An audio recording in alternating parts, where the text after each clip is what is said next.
Hi, so before I go into the install and the review of the brackets, I'm going to start with why. And you can skip ahead if you don't care, but so here is where I began my journey with Danny's F23 brackets. They're custom made, obviously.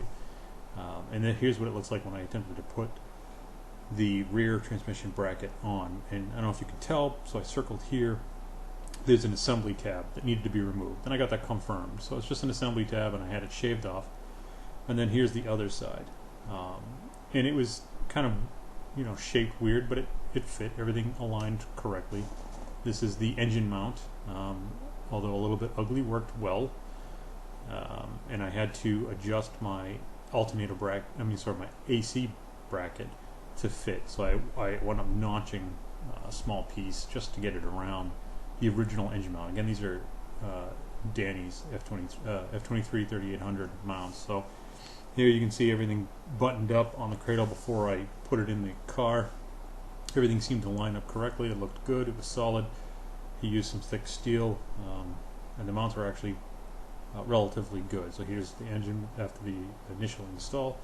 Everything again seemed to line up correctly, although the alternator was very close to the strut towers, and I think it's mainly because I have an 88, so the strut towers come slightly. So you can see I had very little very little area between the alternator and the strut mount. Then I bought the EP Performance shifter bracket because that was really the only one on the market. And once I installed it, I realized obviously there's some serious clearance issues for the shifter. You can see I'm right up against the firewall on the other side, the strut tower on the other side. Everything seemed to line up otherwise, so I couldn't get them to work. Here are the mounts after I had taken them off.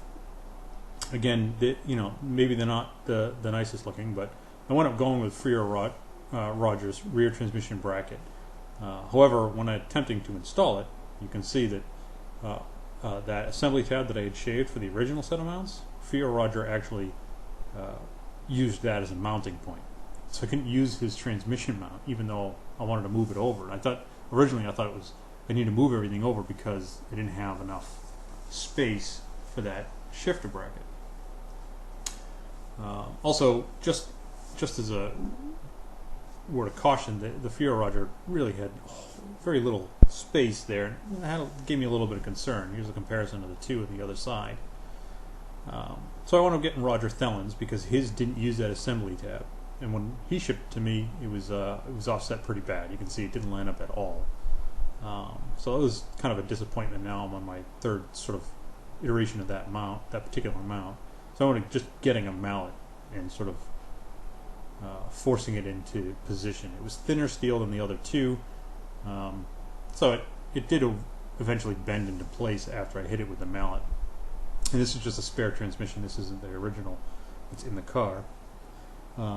So it took obviously this is over a span of a couple months to get all this sort of configured and set up. So I wound up having Fiero Rogers front transmission bracket, Roger Thellen's rear transmission bracket, and Fiero Rogers engine mount. And originally I had taken Danny's engine mount and I notched it to get it to slide over because I needed everything to slide closer to the passenger side to fit that transmission shifter bracket. Then I wound up getting Fiero Rogers because his were already notched and much cleaner looking, so I used his to get everything lined up. Once I did that, I had the clearance I needed to get that shifter bracket in and get my shifter cables in. And it worked well. Everything slid into place as it should. Everything slid over, and I thought I was in business. So you can see I considerably more clearance here once I had that configuration of mounts. And just to show sort of the before and after of part of my struggles.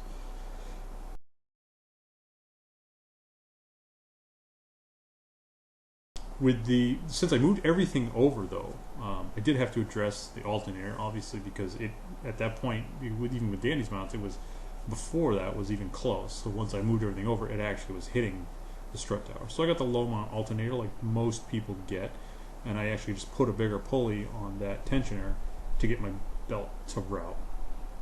And after that, it was great. I wound up driving it to the alignment shop. This is actually years later, but it didn't, it's just how long it took me to get to this point. I wound up moving in between and everything.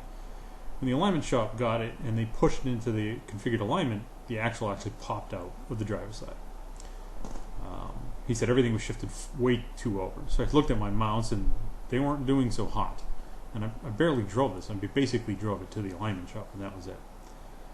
So after realizing that everything was probably aligned correctly from the get-go, I wound up buying West Coast Fieros. And that kind of brings us to the point of the review. And that's why I wound up buying them. Mainly because their shifter bracket, as you can see here, doesn't go out as far. It actually extends along the back. So here's the EP. You can kind of see that it extends out past it, whereas the West Coast goes straight back. So here's the unboxing of the West Coast Fiero 3800 F23 brackets. This piece here is the front transmission bracket, the one closest to the driver. This piece here is actually the new shifter mechanism that comes with it. Kind of a unique and different approach to it. This here is the rear transmission bracket, the one closest to the rear bumper. And then we have the set of mounts. So there's one transmission mount, and here's the other transmission mount. And they're just poly. Oh, sorry, that was the engine mount. This is the other transmission mount. And just regular standard poly transmission and engine mounts that come for the 3800 F23 setup from West Coast. And then here's the engine bracket. So as I go through this, I thought it was probably smart to talk about, why some people don't go with West Coast Fiero and to sort of set yourself up with some realistic expectations. Number one, their reputation online, if you frequent the forums or frequent the Facebook groups, is pretty poor. They're sort of infamous for their lack of customer service. And I think if everything I've purchased from them over the years, and I'm on the East Coast, so it does take a while to get my products that I buy. Everything comes as it should, and I'll explain a little bit more in depth what happened with these particular mounts. But I think if you go in knowing that things are going to take a while, and then you also don't approach them with a defensive or a combative attitude, you'll just get what you need, and it'll just take a little bit longer, but you have to go in expecting that. And then just sort of be kind, be polite. I mean, these are older guys. They don't seem to care so much for customer service, but their products are decent. They're probably a little overpriced, but hey, it's a niche market, and if you want your own, you can make it your own.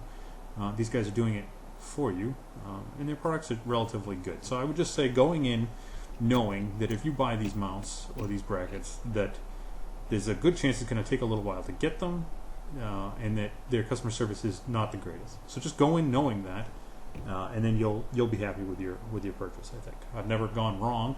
I just know a lot of people do, and they have very high expectations because of what they're paying, and then they sort of get disappointed. So moving into these particular setups. So one thing I noticed is I got a spacer, and I had assumed it was for the front transmission bracket, because if you looked at the original set, and we'll get to that, I'll bring that up, but once you look at the original set that I had from Danny, it was actually sort of a curved piece of steel, whereas the Fiero rod was a much smaller piece. So this is the one that I'm talking about, and it was kind of weird to me because it's sort of a straight edge there, all along the back, but the transmission itself has a recessed point where those two mounting points are. So I thought originally that they sent me one single spacer to go in there versus two smaller spacers. So I called them up and I said, hey, I think you sent me the wrong thing. I think I should have some washers. I took photos of everything. And when I did that, they said, well, just go to the hardware store and buy yourself some spacers. It's like, well, I don't know what size they are. And he said, just regular size, and he gave me the bolt size. And I was like, oh, that's not really what I think I'm looking for here. So during this process here, I'm just trying to line up the bolts and just kind of show you where I think each one of these bolts kind of goes and what I think they would go to make sure that I had everything that I needed. And what you see is more or less what came out of the box. I didn't do anything else at this point. So I was just counting the bolts, counting everything, and make sure they all lined up to what I would need. Did notice that the engine bracket is one of the original styles where it just mounts on one side of the engine. You know, not the happiest with that aspect of it, but I actually think the Danny and the Fiero Roger mounting on both sides is a better setup. But this one worked. People have been using it for years. I'm sure it's fine. So this is what left after I had counted all the bolts. And again, so that the longer one that attaches directly to the transmission, the bell housing, and then I'm kind of left with this. And I think obviously there's one shorter bolt, and then I've got this spacing. I thought, well, shouldn't I have two? And then I've got one extra long bolt and one short bolt. So it didn't make a whole lot of sense to me after I had put it all together. And this is kind of how I assumed it would go, but I really had no idea. So I actually had still that spare transmission. So first, here's the images that I had sent compared to what they had online. And you can see the online photos, the one above, they have these spacers or these washers. And I said, well, here's the one that I got in the shipment. And they said, oh, that's just what you need, get some washers. And here's the original Danny one. You can kind of see on the side there, it's actually curved towards the back. Just kind of closer on the right hand side, you can see it's curved. So I thought, we would need something. So I took it out to the spare transmission that I have, and I installed it. And I put it into place, and then once I got the long bolt in, and I put in the longer threaded bolt on the other side and the shorter threaded bolt on the other side, and I pulled it apart, I measured. And here you can see the distance once I pull it apart, see how far off it is. So I ended up buying a spacer to fill that void, an aluminum spacer from Mick Mastercar. So it was a 1-inch diameter by 1/2 inch long, just an aluminum unthreaded spacer to slide in between those two pieces. Even though they didn't tell me to do that, I thought that'll keep the geometry straight, everything will line up correctly. Because from theirs, even their pictures online, you can clearly see on the right hand side there that there is space in between them. So that's what I did. So the next set of videos, I just go through what I had to go through. Obviously at first I had to get the axle out. So I got going on. As you can see, all the little pins and stuff came out. When it pulled apart, this whole inside piece all popped out. So look at the mounts. So that's the one mount that I'm going to be replacing. That's a Rodney Dickman poly mount with the Fiero rug transmission mount. And then this is the Thelen front mount over here. That guy, I'll get him from the top.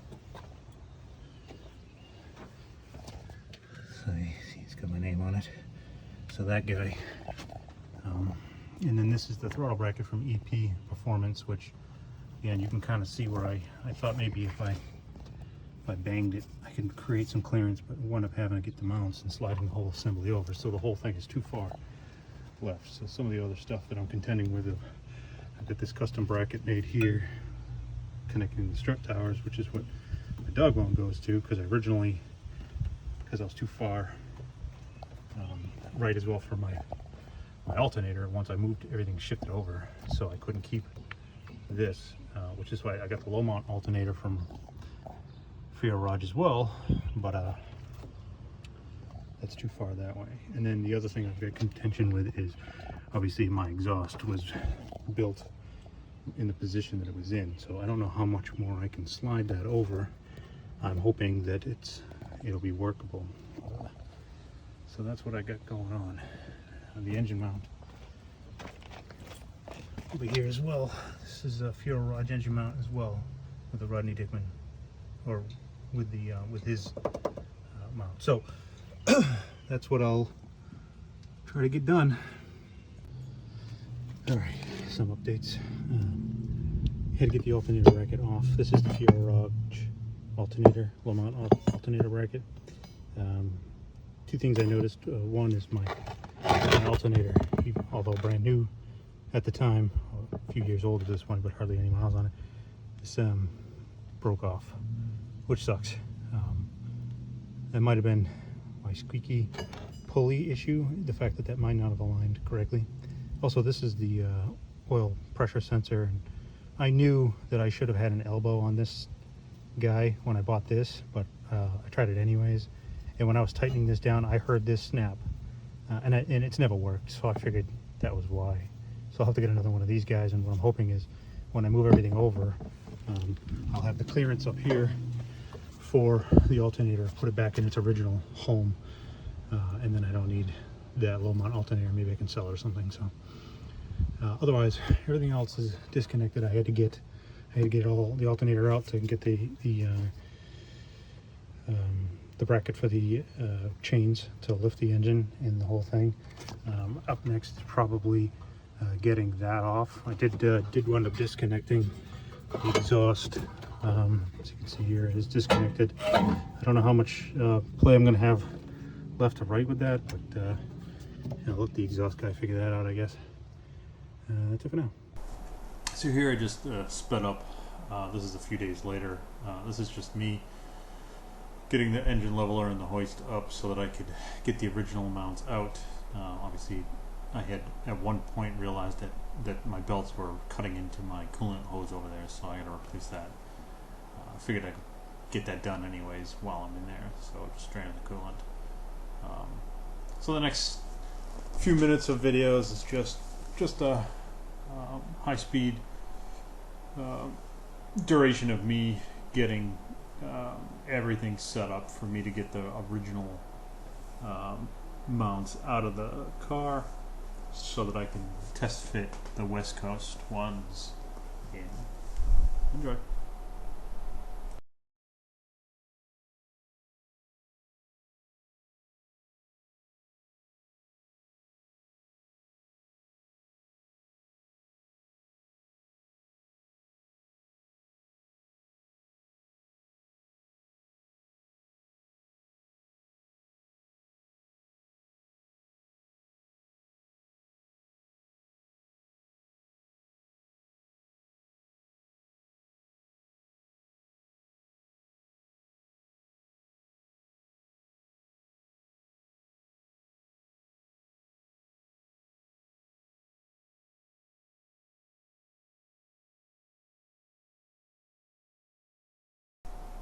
I wound up spending a lot of time on trying to get the original Fiero Roger and Rodney Dickman mount off of this side because the stupid e-brake cable was in the way, and I really did not want to unhook the e-brake cables. So I wound up getting it out. It was kind of a pain in the ass to get the West Coast bracket in as well later on, but that's why this portion of the video is as long as it is, because I spent so much time on that side just trying to get that stupid thing out. Also, if you don't have an engine leveler and you're trying to do this, I highly recommend it. It makes your life so much easier. While it's manual and it's a little difficult to turn, it's definitely worth every penny. I don't know if you'd be able to do what I'm doing without it inside the car like I am. With the engine leveler, it allows you to sort of tilt it one way or the other. So, you know, at one point the engine and the transmission are entirely suspended inside the engine bay. And without the engine leveler, it would just be a mess because it's not equally balanced, the weight of it. So it would tilt one way. So that it actually helped quite a bit getting everything set back up.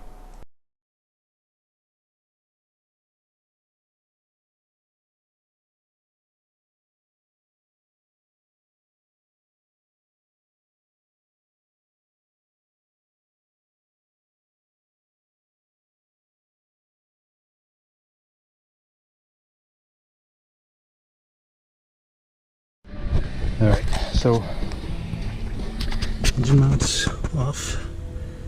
So the engine right now is being held up entirely by the hoist. The shifter bracket is off.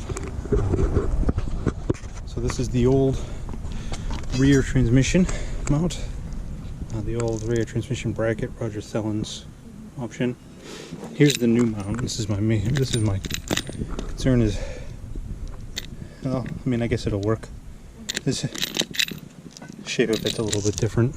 This is the new West Coast Fiero engine bracket. It does look, you know, just at least visually beefier than the Roger Thellon one. This is the old transmission bracket, the front towards the seat. This came off.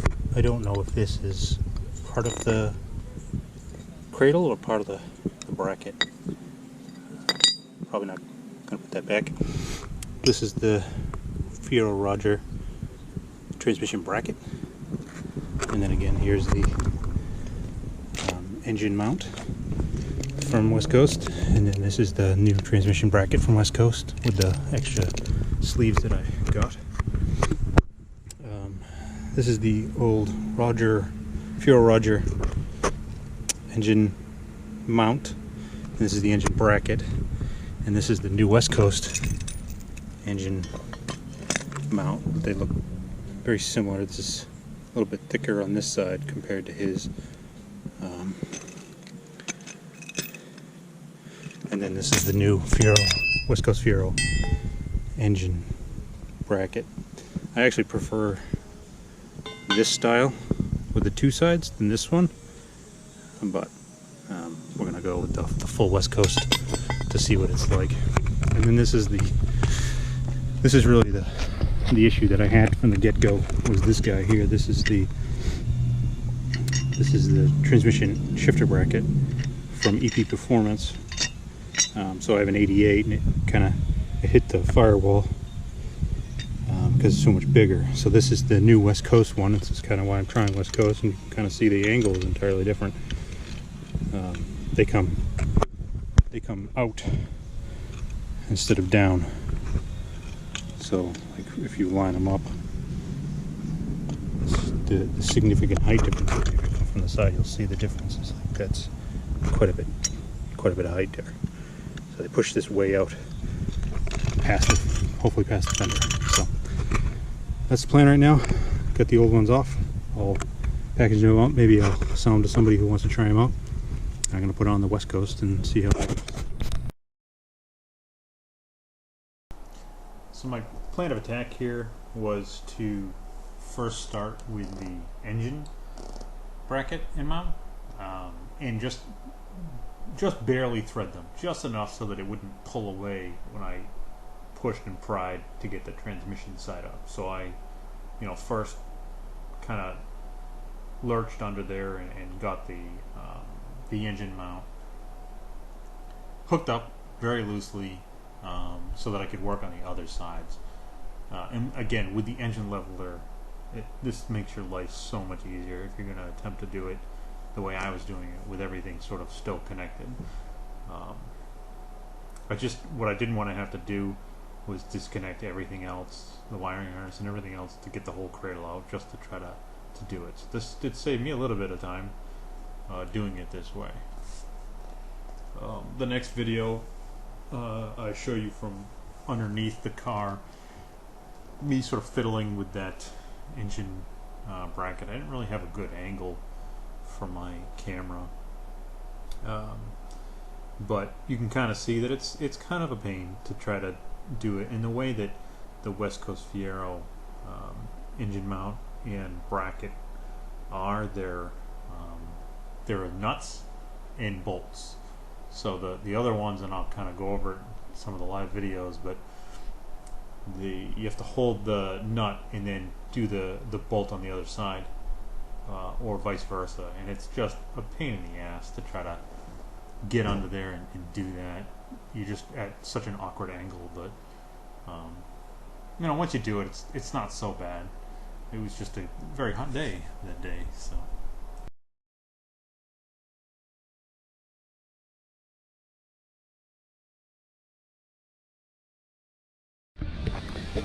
All right, so I've got the mount the engine mount all loosely connected at this point, just barely finger tight. So now I'm gonna work on the transmission side. You know, it's obviously pretty far away, so I gotta move it, shift it this way. So we're gonna do that and see how that goes. Okay, so the extra spacer that I came with a kit that I thought was for the other side of the transmission was actually for this side, and it looks like it goes here, which means that extra long bolt that I have actually is probably supposed to go here in one of the smaller boats that I have. Must be for the other side. Let me try that. These are all the same length bolts, so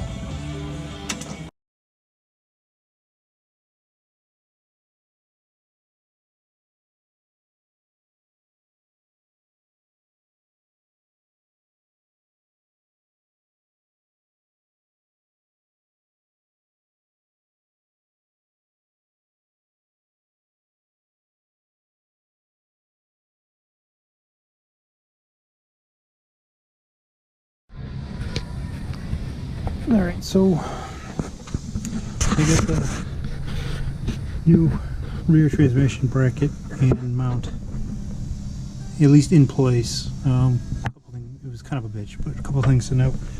They come with these for the side, but I believe you're supposed to tap the side of the transmission housing on this side here.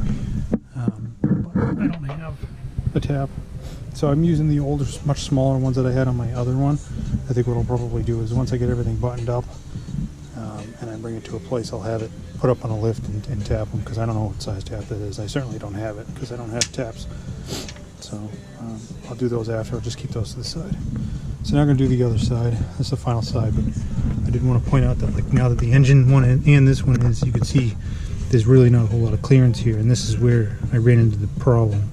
So happy to see that we're back more this way, and that my new axle here is probably going to be okay. So good for now. All right, so this one's connected. You can kind of see the bolt there. This I apologize, my landscaper's here, but this bracket's hooked up loosely. So now I'm going to go through and tighten everything. So everything's tight. This is the motor mount, the last one that I needed to tighten. All the mounts themselves have a bolt that go through them. They're round, so I had to tighten those. They're all 16. So at least initial impressions are the engine seems to be sitting relatively level, relatively even between those two sides. Whether or not I can run a high alternator is still sort of in question. It's still kind of close, so try that out and see what happens there. As far as a shifter bracket, I have yet to put it on. That'll be sort of the final test to know whether or not I have clearance here. And my cable brackets are really long, so that'll be interesting to get them to bend to shape. The other thing here is this guy is more or less sitting. The transmission's almost sitting on the cradle. I don't know if that's intended, but the way everything's buttoned down, that's kind of how it is. I mean, the whole purpose of this is to see if I had more room for this axle because it popped out, and it appears as though I do. It doesn't look too loose there, so I'll know when I tighten this all the way down the axle nut. But it looks good. At least visually, it looks good. So overall, relatively straight for the West Coast F23 3800 brackets and mounts. I will say one advantage to going with Rodney for mounts is his mounts, although you can see maybe failing a little bit there with hardly any miles on them, but that's probably just because I was trying to force them to fit at one point. I like the fact that these here were welded in, and then you just had to do the nuts. So on the other side, the disadvantage of going West Coast is these are just bolts. So you have to hold one side tight while you screw in the other side Big pain in the ass to do all of them that way, needing, you know, multiple sets of the socket or the wrench or whatever. So definitely an advantage going Rodney for those mounts over West Coast, but you know, the West Coast don't seem bad. It's just kind of a pain in the ass to install them. So I'll do the shifter bracket next, and then we'll kind of see how this all plays out. But so far I'm happy with it. Okay. So I just wanted to point out, this is the original shifter piece that comes off of the shifter here. See, there's two pieces, or two holes for slots. This is the stock sort of bushing nylon thing, and then you've got the longer arm. So you've got to get this little clip off the bottom, and then there's a washer, and then so this slides on the smaller arm. So the new one, this is the West Coast one. This will get the new arm, and then the new, that'll go through there on that other end. So just be aware you do have to get that out there. This little clip's kind of a bitch. I had a pair of pliers here and the little skinny things to push it off. It wasn't too bad, just to pry it out. So you just slide that off the bottom, and then the washer comes off, and then the whole thing just slides right out. So that's where I'm at. So the audio came in really quiet at this part, but basically what I'm trying to do here is show you that I have the California push-pull cables for the original setup, and this piece here I had to actually unscrew and use to sandwich the nut on the back. And normally what they have is these little clips. I think I got this at Rodney Dickman's to do it, but I couldn't do that for this. So here's the nut on the back. I've obviously got to tighten that down. I'm just still playing with it here. The other side also as well. So I actually I had to go to the hardware store to get a nut to sandwich it between, because that bushing or whatever, that this one here wouldn't fit underneath there. It didn't have enough clearance, so I wound up getting just another nut to thread to sandwich for my cables. You can obviously buy these cables. They probably come with the assembly, but here's the one that I bought to go with the California push-pull ones that I had originally for the EP Performance bracket. I didn't want new cables. These are brand new cables, and I didn't want to reuse, create or buy new ones. So once it was all connected, I wanted to test it out. And so this is me just trying to get the camera set up so that when I hop in, you can kind of see me shifting through the gears. Not entirely thrilled with the setup. It's kind of it seems like maybe overcomplicated, in my opinion. I know, unfortunately, the angle here kind of sucks, but I couldn't get my phone to look. But you can kind of see it shifting through. I hit every gear. Obviously, I haven't tried driving yet. So, but reverse is that. I think that was reverse. Oh no, reverse comes towards me. It's just kind of clumsy or clunky. So I got to keep messing around with the adjustments. There's quite a few points of adjustment. Some of them are a little difficult to get to, but overall I'm happy with it. I won't know for sure until I try driving it. I've got quite a bit more work that I need to do before I can get to that point of test driving it, but for now this is sort of my overall review. It solved my clearance issue, it solved my axle issue. Everything seems relatively straight. The quality of everything seems relatively good, so not too bad, from my opinion, for what you're paying for. So I guess the only down point here is where I'm pointing to is the transmission itself is kind of sitting on the cradle. But anyways, maybe I'll make another video of it driving, trying to shift through everything, but for now this is everything I'm going to do. Obviously I think a pointing here, still need to tap those, that side as well. Not something they sort of give you instructions on, but I need to buy a tap and tap that side of the transmission housing. So thanks for watching, guys.